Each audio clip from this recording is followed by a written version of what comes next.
So everyone's talking about starting an AI automation agency, but the truth is there are actually lots of downsides to this business model that people are not talking about.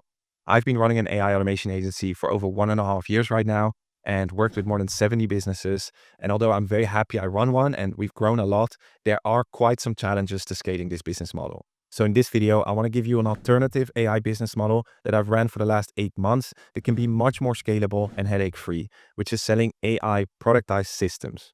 So in this video, I'm going to give you my honest experience running both these business models, show you what AI systems are and how they're different from AI automations, hopefully help you decide what would be best for you. And I'll also show you how to build and sell these AI systems to potentially grow a more scalable and profitable AI business. So as I said, I've run my AI automation agency for around 17 months by now. And I'm selling these productized AI systems for around 8 months. And I've separated these two businesses entirely. So I have one team running the AI automation agency and one team selling these productized AI systems, selling and building these productized AI systems. Now, I put the business metrics here because I think the metrics speak for itself when comparing these two business models.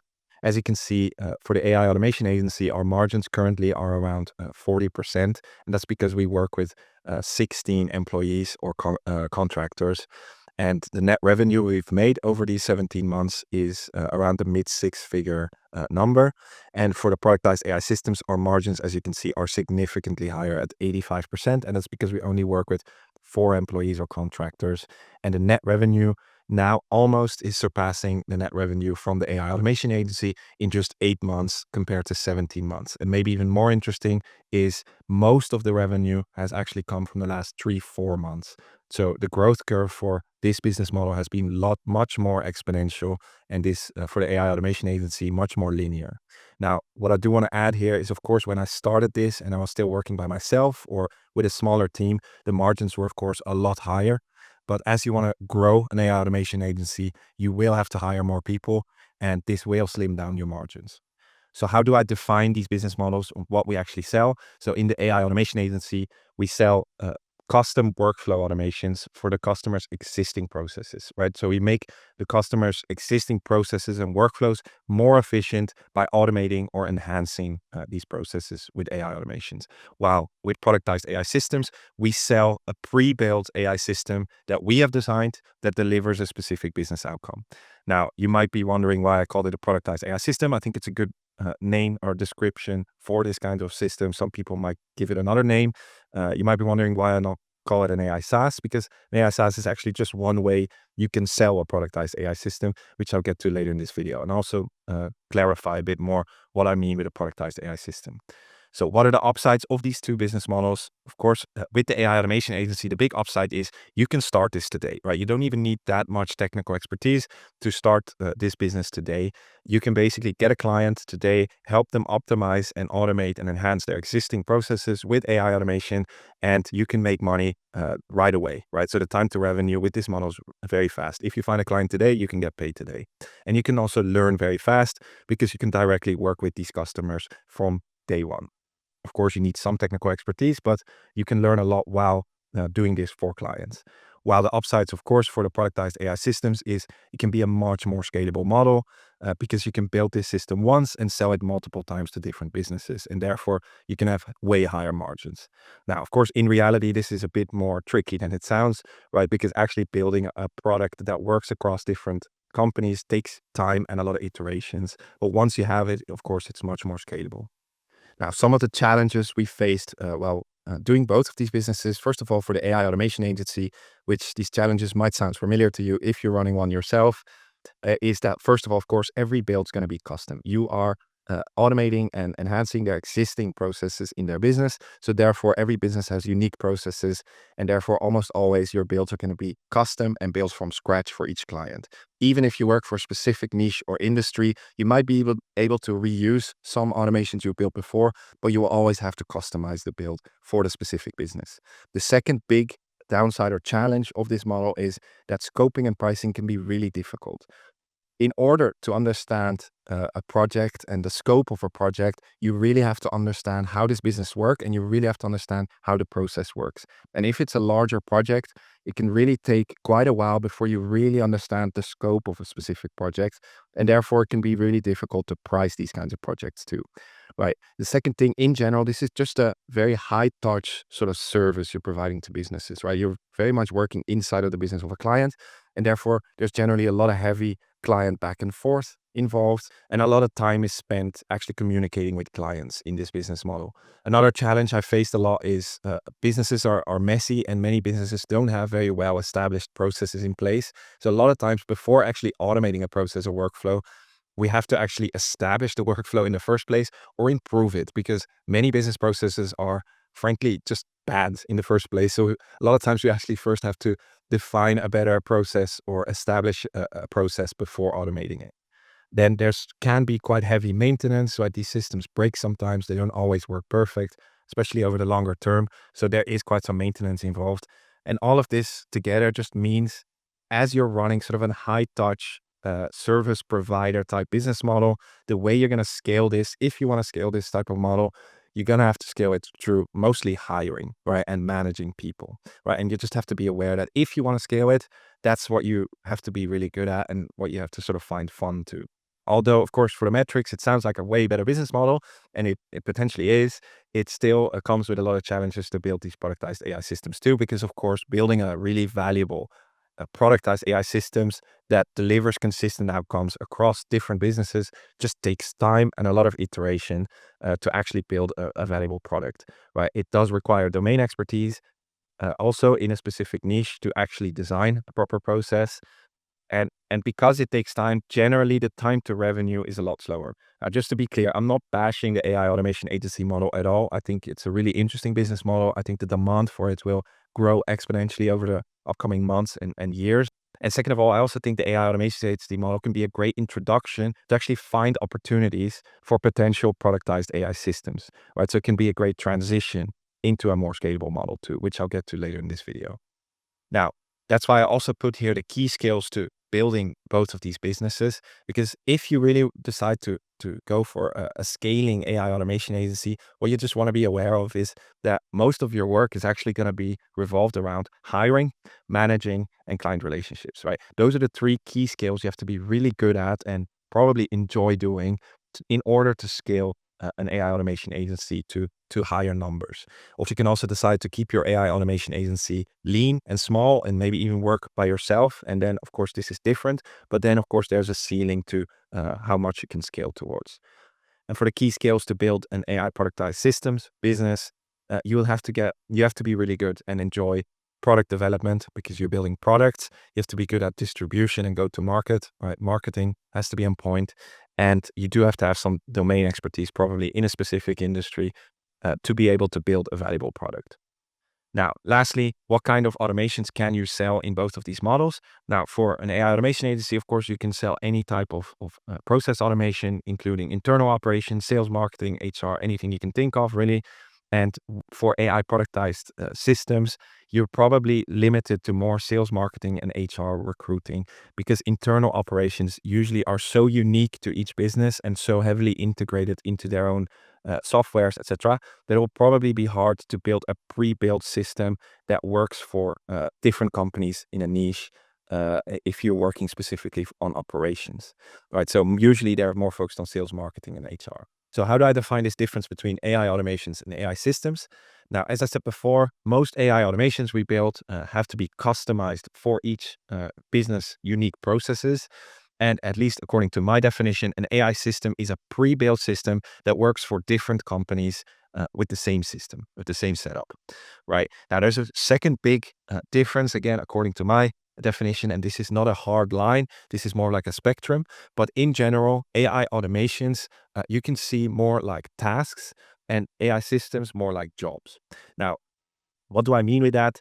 Basically, in general, most AI automations we build, they automate a component of a larger workflow, right? While an AI system can automate an end-to-end workflow. So you can see an AI automation more like a task inside of a larger job, while an AI system can automate more like a job function, right? And therefore, an AI automation generally tends to deliver more of an efficiency win, right? It makes existing process inside of a larger job more efficient by automating or enhancing it, while an AI system can directly deliver a business outcome or goal, or directly contribute to an important business KPI like meetings booked, traffic, conversion rates, etc.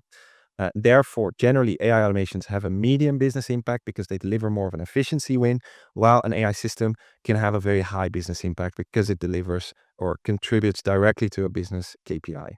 And again, the important distinction here too, of course, is that an AI system is based on your process. You've pre-established a process that delivers a business outcome. And therefore, of course, this domain expertise is important.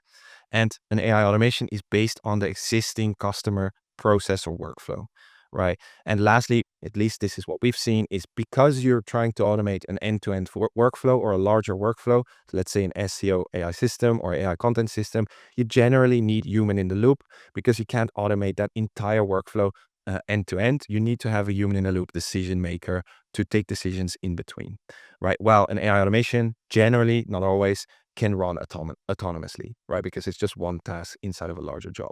So I put a few examples here, but I'm just going to show you an example here. So one example of an AI automation could be a keyword research automation, which can definitely make the process of keyword research a lot more efficient inside of a business by automating or even enhancing the workflow. But keyword research, of course, is still one task or component of the larger workflow or job, which is SEO. All right, so if we look at an SEO e-com AI system, which is of course the system we build and sell to clients, at the moment we are developing some other systems at the moment, but this has been our core product. Of course, SEO consists of a lot more than keyword research, right? You have research and strategy involved in SEO, we have content generation, we have publishing, we have analytics, and each of these consists of multiple tasks, right? Strategy, competitor research, keyword research, meta title generation, content generation, internal linking. In publishing, we have multiple. In analytics, we have tech audits, site audits, performance analytics.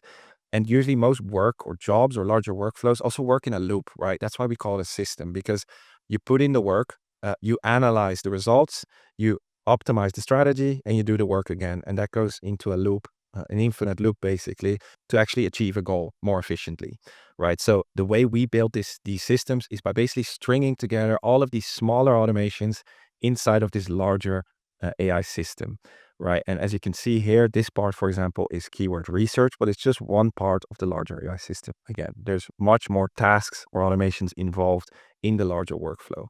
Now, as you can see here, we've all stringed them together with a webhook instead of basically making one huge automation that autonomously automates this entire process. Because as soon as you're going to try and automate these large end-to-end workflows, and you try to make it completely autonomous, it's going to run into errors, right? Because you can imagine if we run this entire automation and we string it together and something slightly goes wrong in the beginning, you can imagine it will have really bad consequences at the end.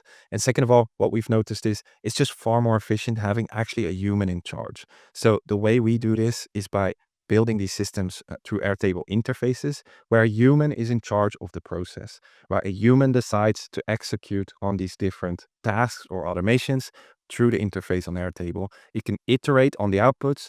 It can change things still if the user wants to, and is still in charge of running this entire process.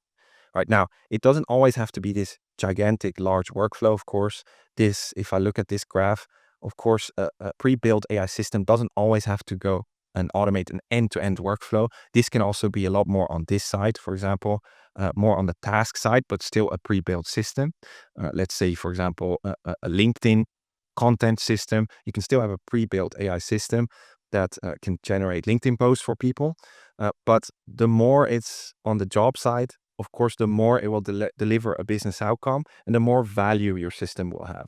So the more you can have it on this job side, the more value the system will have. And this, of course, you can iterate and build upon over time too, right? Our SEO system started out a lot simpler. We've built and improved the system by working with more clients. So it was probably also more on the task side first, and eventually more and more towards the job side, delivering a higher business impact.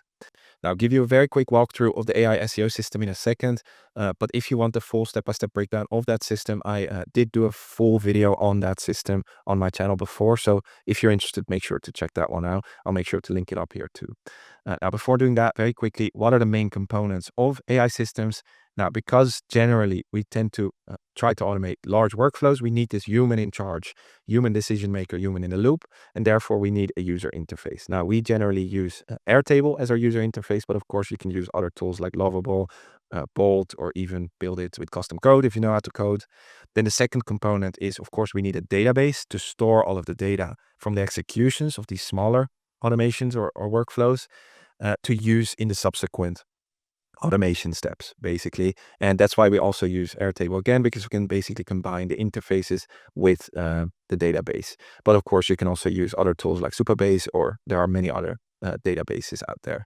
And then, of course, we have these multiple automations strung together inside of an AI system. Now, you can see basically as the backend. And now we run this on n8n, but of course, you can also run this on make.com. I actually know some people have built AI systems or even AI SaaS on make.com. Now, what are the ingredients for AI systems? Now, generally, to be able to build an AI system, generally you do need some experience and some data from this specific industry or system you're building, because of course you have to design a pre-established process that delivers a business outcome, and that will require some domain expertise. Right. Now, of course, the system has to be pre-built. Now, sometimes some customizations might be involved. Like, let's say, for example, in this system, they have a different CMS, for example, for publishing outside of the common ones. Then we might make an exception and customize it a bit to be able to publish it on their specific CMS. But in general, you can see this as a pre-built solution. Now, this doesn't mean it's a one-size-fits-all solution. It just means that the customization or the tailoring for a specific business is done by the system itself or done by the user. And I'll show you this in an example of the SEO system.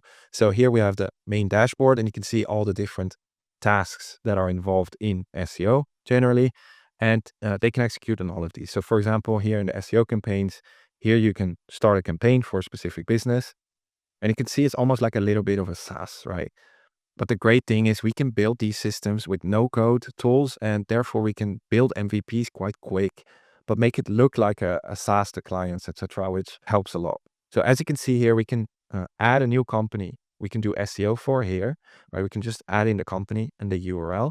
And of course, SEO does need some tailoring and strategy for a specific company. So again, this is not a one size fits all solution. It does have to be customized to each specific business. But the difference is this is built into the system. So in this first section, the SEO campaigns, if a user fills out a new URL and a company, the system will automatically, do research on this specific company and come up with a business overview of this company. As you can see here, our company offering, in this case, my company, the ICP, ideal ICP, and it will generate a strategy.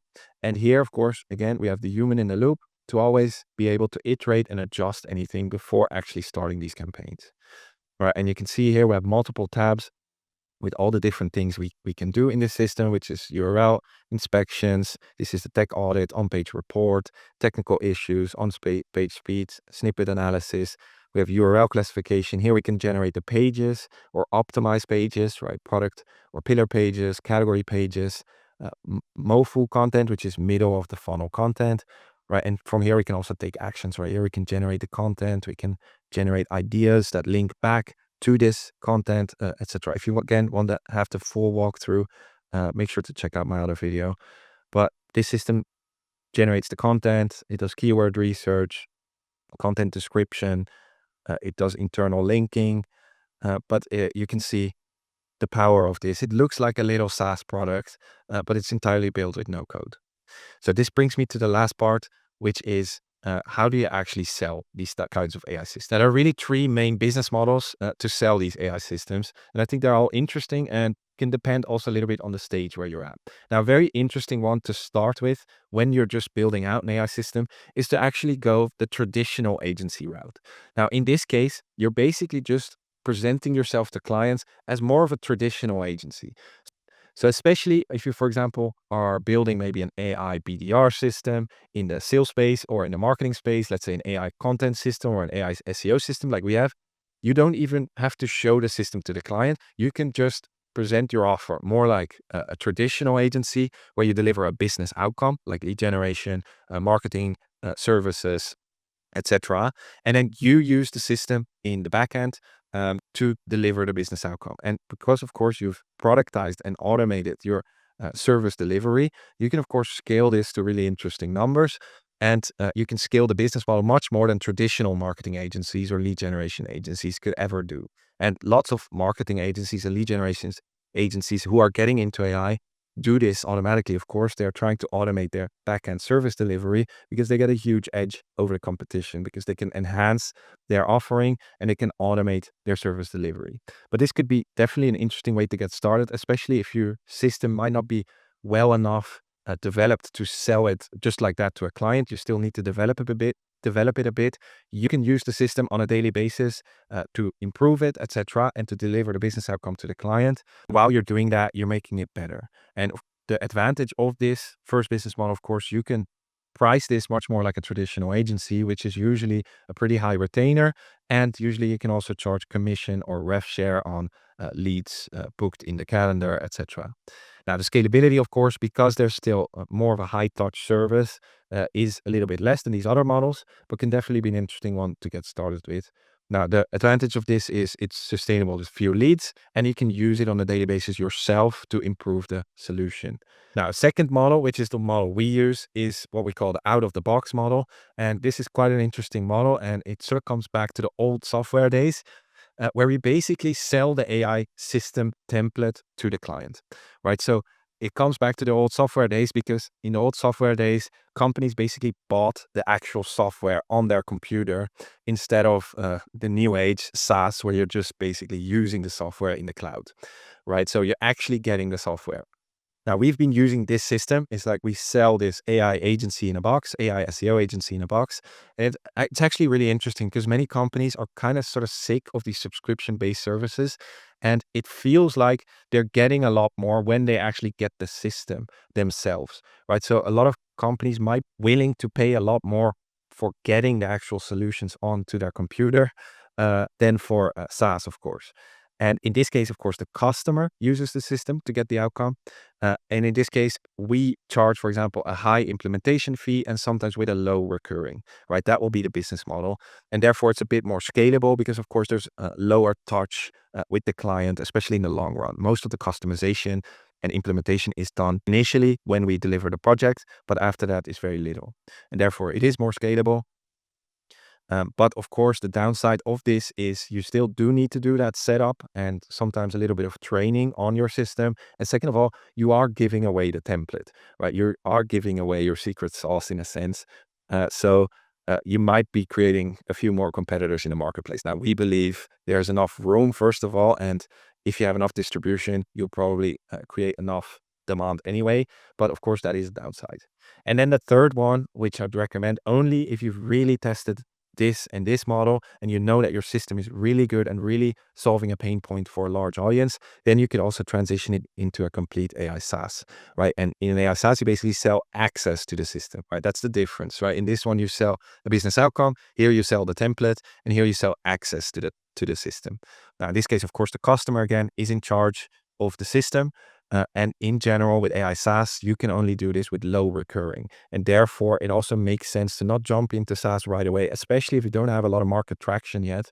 Because for a SaaS to become profitable, you generally just need quite a few customers, quite a lot of customers to make it profitable. So you can always start with these two business models before jumping into a SaaS when you know you have distribution and growth and you know your solution really solves a pain point. And this, I think, is the mistake many people make that come from a non-technical background and learn how to build AI systems or AI automations. Is the first intuition is to jump into an AI SaaS to make it as scalable as possible.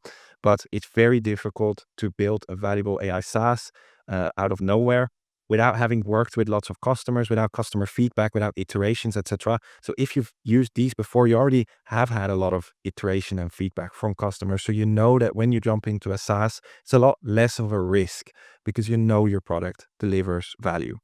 Right. And of course, it's important when you're jumping into an AI SaaS is that you have distribution, right? An AI SaaS is only going to work when you can actually reach enough customers to make it profitable. And this is usually the bottleneck for many AI SaaS, and it will only become more of a bottleneck in the future. With tech being democratized, more and more people will be able to build these systems and AI SaaS. So distribution will become more and more important.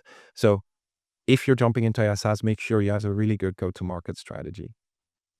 Right. So that's the downside here. So the upside, of course, is no ongoing work and it's the most scalable model, but it is riskier, might require capital and require strong go-to-market experience. So that's why I put this arrow here. Change the business models maybe when distribution grows. We are still deciding if we eventually go AI SaaS. We might do this, but for now, we're pretty happy here. Now, lastly, to finish it off, and in my next video, I'm going to show you step by step how to build an AI system the way we build these systems with Airtable. So if you're interested, make sure to check out my next video. But how do you approach building an AI system? I just put a little roadmap here that I think might help. So first of all, you always want to make these systems as much niche as possible, especially in the beginning, right? The only way you're going to be consistently delivering a business outcome through one AI system is by really niching down and knowing one industry, right? So you want to pick an industry niche, and the way I always look at it is play to your strength, right? Pick an industry that you've already worked in or you are passionate about, right? Because that's going to make it your life a lot easier. You already know the pain points, you know how this industry works, right? So you have an edge there. So pick your industry. That's the first step. Then you pick a business outcome, which is really important for these systems, right? They have to deliver. The more of an outcome they can deliver, the stronger they are, and the more you can sell them for, right? And in general, the biggest pain points for businesses and the biggest business outcomes you can give businesses is lead generation and recruiting. Now, why is that? Because growing companies are only limited by two things, which is more leads or more people to handle the new leads, right? So that's why lead gen and recruiting are the most high value business outcomes, especially for growing businesses. Right now, around lead gen, of course, you can think of many different AI systems, right? We can have SEO systems, we can have BDR systems, we can have paid ad systems, we can have Google Ads PPC systems, voice systems. There are many, many options here. Same in recruiting. And of course, if you have a lot of experience with maybe a business outcome that is not recruiting or lead gen, you could still think about an AI system around that outcome. Let's say customer service system for businesses that don't really have a customer service system yet, things like that, right? So pick a business outcome and again, play to your strengths. Right. Then there are basically three main paths, I think, best paths to building an AI system, right? Because building it from scratch is a little bit the trap that I mentioned before that many people fall into is like from day one, I know now how to build a product. I'm going to build an AI SaaS and sell it to thousands of people. If you don't have a lot of experience in SaaS building or go to market, this is going to be a very challenging route. So that's why I put a few different routes that I think might be better. Now, the first one, again, is the traditional agency approach, which I mentioned before. And the advantage of that is really you can start building the system for yourself, iterate on the system while you're still making money when building the system, right? And this can be a really good route for existing agency owners and consultants, of course, because they're already doing this on a consistent basis. All they have to do is automate their own service delivery and their own tasks. And they'll also automatically sort of build an AI system because they're already solving business outcomes, delivering business outcomes to clients, right? So the way you do that, of course, is by systemizing and automating your own service delivery. You still sell the outcome, and then you improve and standardize the system more and more across multiple clients, right? Where you eventually can maybe build an AI system and, of course, change your business model to make it more scalable, right? Then the second approach, which is the one we actually followed, which I think is a really good approach, and that also speaks again for the AI automation agency, especially when you're getting started, is start with an AI automation agency first, right? Which can be really good for starting professionals, technical profiles, but really anyone. Because you start building custom solutions for your specific niche, you can then identify high ROI and repeatable automations that might work also for other companies in your niche. And you can even go as far as this, which we are doing now, is we only take on custom projects that we know can potentially become an AI system that we can rebuild to sort of have a pre-built system that can work for different companies in that niche. So you can even go that far. You only take custom projects that you can eventually maybe transform into an AI system. But in the beginning, I just recommend build some custom solutions. You come up with ideas, you understand the niche better, you understand the pain points of companies better, and then it'll be a lot easier for you to identify a potential AI system. Then again, you have the same thing, right? If you've identified one, you can standardize that system and try to resell it to your current clients in that niche, for example, or of course, promote it as a separate product, right? You try to resell it. And then of course, across multiple clients, you improve and standardize the system more and more while maintaining high value, right? Until you eventually get to an AI system. Then, of course, the last option is the product first approach, where you go straight to building a system. Now, again, for most people, I wouldn't recommend this necessarily because you do need some experience in building products. You need to have some kind of distribution in general or go to market experience. But it's not easy to build a valuable product from scratch without actually working with clients, right? So unless you really know a big pain point for a company and you have a very strong idea on what to build, then this might not be the best path for you, right? And the second downside of this model is, of course, with these, we are making money while building systems, while eventually building a more scalable business. But with this one, we're taking the risk because, of course, we're investing our time into building the product while not making money or cash in the short term. So we build an MVP straight away. Now, highlight MVP, very important with all of these AI systems. You want to start with an MVP. So again, you might not have to automate this entire end-to-end workflow. Start with a small part, make sure that's valuable, iterate on it, test it with a few clients, then add some features on top until eventually you can have a more valuable and bigger workflow automation or system. Again, same path. Then once you have an AI system, you pick your business model, right? You can sell the outcome or you can sell the system, right? You can approach it like that. You first sell the outcome with a traditional agency, then you transition to out of the box. And once you've tested it with out of the box, multiple clients, they're happy, you know your product is optimized, then you can transform it into a SaaS, right? And again, I put the arrow there with scalability. Now, that's it for this video. Sorry for the long rambling. I seem to have problems keeping it concise, but I hope you got some value out of it if you're still here. If you did, then I highly appreciate a like and a subscribe. In my next video, I'll show you step by step how to set up one of these AI systems from scratch. So I'm going to build it one from scratch. So if you're interested in that, stay tuned for that. Thank you so much for watching, and I hope to see you in the next one. Bye.